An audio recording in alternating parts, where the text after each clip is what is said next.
کریں. ہاں جی، آپ سن رہے ہیں مجھے؟ جی جی، کون ہے بھائی؟ کیا نام ہے آپ کا؟ شیعہ یا غیر شیعہ؟ میں سنی ہوں. اوکے، کیا حکم ہے بھائی؟ کیا نام ہے؟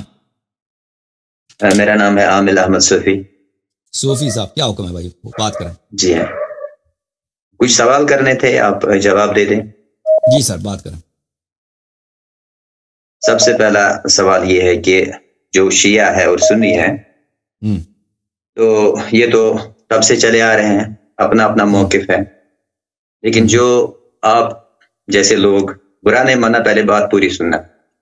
آپ جیسے لوگ جب ایسا پروگرام کر کے آپس میں تفریق پیدا کر دیتے ہو. شیعہ آپ کے پروگرام سے سنی شیعہ کے قریب نہیں آئے گا، شیعہ سنی کے قریب نہیں آئے گا. تو سب سے پہلی بات یہ ہے کہ یہ آپ کے پروگرام کی کمزوری ہے. تو پہلے سے قریب تھے، بڑھ جاتا ہے.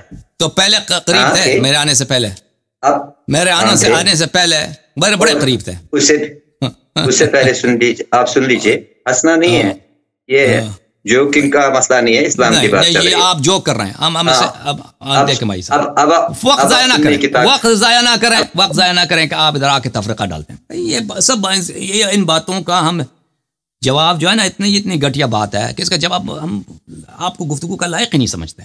کیونکہ ہم سب کو پتہ ہے کہ پہلے سے تفرقہ موجود ہے.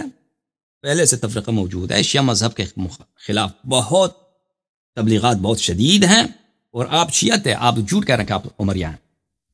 آپ نے نام وغیرہ صوفی وغیرہ بھی آپ نے جھوٹ بولا ہے، اور آپ دجالی ہیں، آپ وہ تقلیدی ہیں، وہ سیستانی خامنئی گروپ کے لوگ ہیں. یہ تفرقہ ڈالتا ہے. بھئی یہ تفرقہ پہلے سے موجود ہے، میں یہاں پہ نہیں لے کے آیا تفرقے کو، یہ پہلے سے موجود تھا. ٹھیک ہے نا؟ اور اللہ آپ کا بھلا کرے کہ شیعہ مذہب کے خلاف تکفیر وغیرہ ہو رہی ہے، ہم اس کا جواب دے رہے ہیں. ہمیں جواب دینے کا حق ہے، اور پوری دنیا کو پتہ ہے کہ مجھے بولنے کا حق ہے، اور مجھے بالکل حق ہے، اور ہر شیعہ کو حق ہے کہ اپنے کتب کو سمجھے، اپنی کتب کی روح سے جواب دے، مخالفین کا کتب سمجھے، مخالفین کے کتب کی روح سے جواب دے.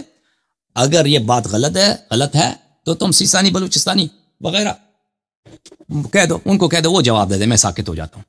سیستانی بلوچستانی خامنئی یہ لوگ جواب دے دیں، میں ساکت، اس کے بعد میں جواب نہیں دیتا. تم آگے شیعوں کی دفاع کرو. جب تم خود شیعوں کی دفاع نہیں کرتے، اور تم بلکہ ابو بکر عمر کی دفاع کرتے ہو، تو مجھے دفاع کرنے کا حق ہے. اور اگر آپ واقعا عمری ہو تو تم پہلے اپنے علماء سے کہہ دو نا، جو تکفیر کرتے ہیں شیعوں کی، ان سے کہہ دو کہ وہ بات کرنا بند کریں، اور وہ کبھی پھر کوئی بھی کتاب و سنت کو نہ چڑھے، کیونکہ اس سے اختلاف پڑتا ہے. اوکے، وہ بھائی وہ آ گیا سپاہی صاحبہ اپنے اصلی آدمی کو لے کے بھائی کیوں ہمارا ٹائم ضائع کرتے ہو؟ یہ بچے کو بھیجتے ہو. سلام علیکم، بڑے کو بھیج دو، سپاہی صاحبہ والے. بات کرو جناب، کون ہے میرے ساتھ؟ السلام علیکم. سلام علیکم. میں بلال بات کر رہا ہوں سرگودا پاکستان سے. کیا حال چال ہے آپ کے؟ ٹھیک ہے؟ یا اللہ. میرے 3 چھوٹے چھوٹے سے سوال تھے آپ سے. سب سے پہلے یہ یوٹیوب مونیٹائزیشن کے حوالے سے، یہ بہت سے علماء سے سنا میں نے اہل سنت کی کہ یہ حرام ہے، کیونکہ اس میں ایڈز میں میوزک آتا ہے، عورتیں آتی ہیں بے پردہ. لیکن آپ کے چینل پہ بھی ہے، تو اس وجہ سے میں جاننا چاہ رہا تھا آپ کی رائے. ایڈ میں عورتیں آتی ہیں، میوزک بھی آتا ہے.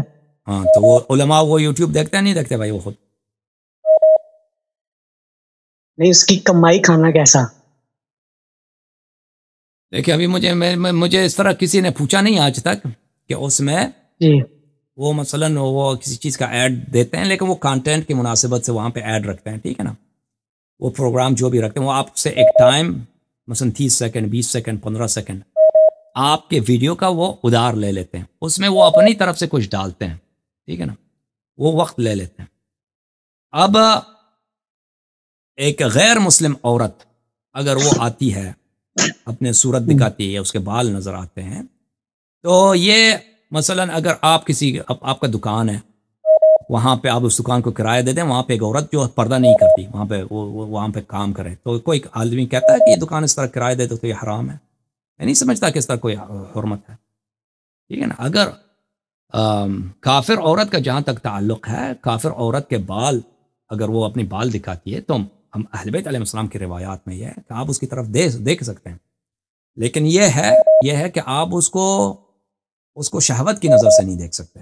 ایک عورت ہے کافر ہے, وہ اپنی بال نہیں چھپاتی مثلا, اپنا جو عام طور پہ وہ ہیں صورت, وہ اپنی مسلمان عورتیں بھی صورت چھپانا ان پہ واجب نہیں ہے, میک اپ چھپانا بھی مسلمان عورت پہ واجب نہیں ہے, لیکن فرض کریں ایک ایسے مسلمان عورت ہے یا کافر عورت ہے جو اپنی بال نہیں چھپاتی, تو وہ اگر نہیں چھپاتی, اگر آپ شہوت سے نہ دیکھیں تو وہ حرام نہیں ہے آپ کی طرف اس کی طرف دیکھنا, ٹھیک ہے نا, اس کی طرف دیکھنا. یہ ہے. اب جہاں تک میوزک کا تعلق ہے, میوزک جو ہے نا, میوزک جی, اب وہ میوزک کا حکم یہ ہے کہ میوزک اگر کوئی شخص بجاتا ہے تو بذات خود موسیقی جو ہے میوزک, یہ اس میں کوئی حکم نہیں ہے کہ حرام ہے یا حلال ہے. وہ غنا جو فساق کرتے ہیں, وہ غنا جو فساق کرتے ہیں وہ حرام ہے. مثلا کوئی فاسق شخص وہ شراب کے لیے یا مثلا اپنی کسی عورت کی چاہتی کے لیے, جو فاسق لوگ کرتے ہیں بہرحال, اس کی ران کے لیے اس کے طرح کے گانے گاتا ہے تو وہ حرام ہے. لیکن اس طرح نہیں ہے کہ جو بھی چیز غنا ہے وہ دنیا میں وہ سب حرام ہے. شیعہ حدیث میں یہی ہے. اس طرح نہیں ہے حرمت بذات خود کہ ہر چیز جو گایا جاتا ہے وہ حرام ہے, نہیں. وہ گانے جو فاسق لوگ کرتے ہیں اور وہ اپنی مجالس کے لیے وہ معروف مشہور ہوتا ہے.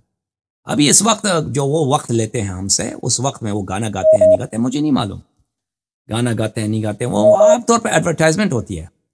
مثلا کوئی کتاب بیچ رہا ہے, کوئی مثلا شربت بیچ رہا ہے, مجھے نہیں معلوم کس قسم کے ایڈورٹائزمنٹ آتے ہیں. تو بہرحال اس طرح ہوتا ہے, ٹھیک ہے نا. اوکے, مزید کچھ بولیں. جی, ایک پاکستان میں نا کلام مشہور ہے, بلغ العلا بکمالہ کشف الدجی بجمالہ. علی ظفر صاحب ہیں, ایک بہت مشہور سنگر, انہوں نے وہ پڑھا. تو اس میں نا ایک مصر آتا ہے کہ ہوس کی دید تھی, خدا کی طرف مینشن کر کے کہ ہوس کی دید تھی, معراج کا بہانہ تھا. تو خدا کی طرف ہوس کا یا اس طرح کے الفاظ کا چناؤ کرنا یہ کفر شرک میں تو نہیں آتا. ہوس کی دید تھی, مجھے نہیں معلوم ہوس کی دید تھی. کیا پورا شعر پڑھو تو پتہ چلے نا نے کیا بولا. ہوس کی دید تھی, آگے کیا, معراج کا بہانہ تھا.